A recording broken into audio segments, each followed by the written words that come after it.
அண்ணா மறுமலர்ச்சி பேரவை நிறுவன தலைவர் போராளி ஐயா ஐயா உதயகுமார் அவர்களின் சார்பாக என்னுடைய பணிவான வணக்கம் தெரிவித்துக் கொண்டே, ஒரே நாடு ஒரே தேர்தல் திட்டம் தேசிய நலனுக்கானது என்று கூறிய மத்திய சட்ட அமைச்சர் அர்ஜுன் ராஜ்மேத்வால் அவர்களை வன்மையாக கண்டிப்பது மட்டுமில்லாமல், பிறகு அவர்கள் திராவிட நாடு என்று கேட்ட பொழுது அன்றைய சூழ்நிலையில் சீன போர் நடைபெற்ற பொழுது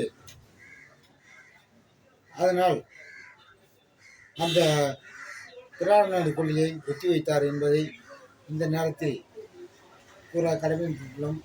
மேலும் இது போன்று தொடர்ந்து RSS தலைமையிலான பாரதிய ஜனதா அரசை என்னுடைய பேரவையின் நிறுவனர் தலைவர் போராளி ஐயா உதயகுமார் வன்மையாக கற்பித்தது மட்டுமில்லாமல், மத்திய அரசை மிகவும் தமிழகத்தை வஞ்சிக்கும் மத்திய அரசை மிகவும் வன்மையாக கண்டிக்கிறோம் என்பதை இந்த நேரத்திலே தெரிவிக்க கடமைப்பட்டுள்ளோம் என்பதை தெரிவித்துக் கொண்டு, இந்த நேரத்திலே மேலும் தற்பொழுது நடந்துள்ள தமிழக அரசின் மானிய பட்ஜெட்டில்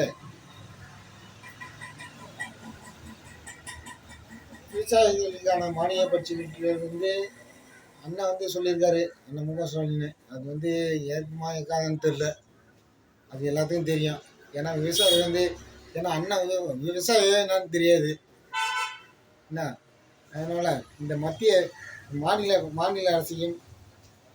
மாநில அரசின் பட்ஜெட்டையும் வன்மையாக கண்டிக்கிறோம் என்பதை இந்த நேரத்திலே என்னுடைய அண்ணா மறுமலர்ச்சி பேரவையின் நிறுவன தலைவர் போராளி ஐயா உதயகுமார் அவர்களின் சார்பாக தெரிவித்துக் கொண்டு விடைபெறுகின்றேன். நன்றி, வணக்கம்.